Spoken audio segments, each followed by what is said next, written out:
A escola está fechada. Os pais estão a trabalhar em casa e toda a gente fala sobre um vírus. O tópico domina os média e provoca medo, principalmente nas crianças. Mesmo as crianças mais novas sabem que algo estranho está a acontecer. Os pais são os educadores e os modelos dos filhos. Como as crianças percebem a situação depende, acima de tudo, de como os pais lidam com esta. Em situações como esta, alguns pais ou cuidadores podem não saber o que dizer às crianças ou como dizê-lo. É bom dedicar esse tempo para educar, mas com cuidado para não assustar. Aqui vão algumas dicas para considerar ao conversarmos com as nossas crianças sobre o coronavírus. Devem ser os pais a levantar a questão ou esperar pelas perguntas das crianças. Deve esperar-se que seja a criança a querer falar sobre o assunto. Não devemos pressionar a criança para falar sobre isso. Esta deve estar livre para decidir se quer saber mais ou não. Quando for para falar, podemos começar por perguntar à criança o que esta sabe sobre o vírus. Devemos dar informação básica sobre o vírus, mas de forma aberta e não complicada, de forma a deixá-la fazer as suas próprias perguntas. Falar com um nível apropriado à idade.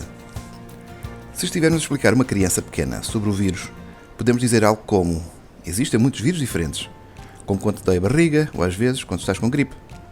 O coronavírus é outro tipo de vírus. Dependendo da idade da criança e do quanto ela sabe, podemos também dizer algo como: esta doença é diferente da gripe porque é nova e as pessoas estão a esforçar-se muito para garantir que ela não se espalha, por isso temos de ficar em casa. Cientistas e pessoas realmente inteligentes em todo o mundo estão a tratar dos doentes e a descobrir como manter as pessoas seguras e saudáveis. Se tiveres alguma dúvida, fala comigo. Quando as crianças fizerem perguntas sobre o vírus ou o que está a acontecer na comunidade, devemos ser honestos, mas simples, especialmente para crianças mais novas. Não é necessário entrar em detalhes específicos que possam preocupar as crianças. Com as crianças mais velhas ou aquelas que aprendem mais por si próprias, poderemos discutir e explicar melhor as notícias do dia, mas de forma tranquilizadora. Deveremos dizer às crianças o quão perigoso o vírus pode ser? Depende da idade das crianças. As crianças mais novas não sabem interpretar corretamente o que é a morte. Elas ouvem nos contos de fadas ou veem nos filmes que uma personagem morreu, mas ainda não sabem avaliar as consequências da morte a longo prazo. A morte faz parte da vida e é importante não torná-la tabu, mas não devemos realçar ativamente que se pode morrer de Covid-19. Também é um facto que, até à data, apenas pessoas idosas e pessoas com condições de saúde subjacentes morreram por causa desta doença e ainda não aconteceu com nenhuma criança saudável. Não negligenciar os medos das crianças. Se a criança está com medo porque ouviu dizer que poderia morrer, ou que os avós poderiam morrer, então esse é um medo real e devemos levá-lo a sério.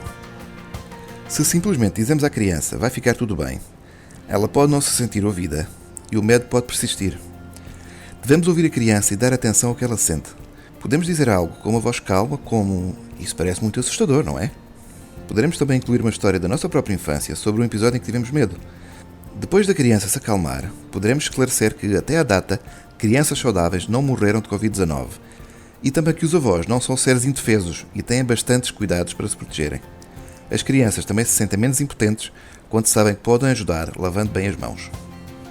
Primeiro, os pais ou adultos cuidadores terão de tratar da sua própria ansiedade sobre o vírus. Primeiro, temos de certificar-nos que não entramos em pânico quando se fala sobre este assunto, senão a nossa atitude irá agitar a criança. É importante processar qualquer medo que possamos ter antes de falar às crianças, seja conversando com um amigo, um parceiro, um médico ou um terapeuta. Os pais e adultos cuidadores de crianças não têm de ser perfeitos, mas para ensinar as crianças a lidar com os medos, estes têm de servir de exemplo e lidar eles próprios com os seus medos. Devemos manter as crianças afastadas das notícias e dos relatos dos média? Não. Proibir informação nunca dá bons resultados. As crianças irão sempre assistir, quer seja um dia em que os adultos estão mais distraídos e não dão por isso, quer seja em segredo de internet ou outros sítios que tais. Isso pode criar mais medos. Devemos conversar abertamente com a família sobre este tópico. Se as crianças tiverem dúvidas, então devemos esclarecê-las da melhor forma possível. Se for necessário, podemos explicar às crianças que o que elas veem no noticiário é apenas parte do todo. E nem sempre o que vê na internet é verdade. Estados de emergência ou calamidade não são fáceis para ninguém. Compreensivelmente, muitas crianças sentem-se assustadas e confusas. Como pais, professores e adultos cuidadores, poderemos ajudar melhor ouvindo-as e respondendo de maneira honesta, consistente e solidária. Felizmente, a maioria das crianças, mesmo aquelas expostas a perda ou doença, são bastante resistentes. Ao criarmos um ambiente aberto, onde elas se sentem à vontade para fazer perguntas, podemos ajudá-las a lidar com eventos e experiências estressantes e reduzir o risco de problemas emocionais.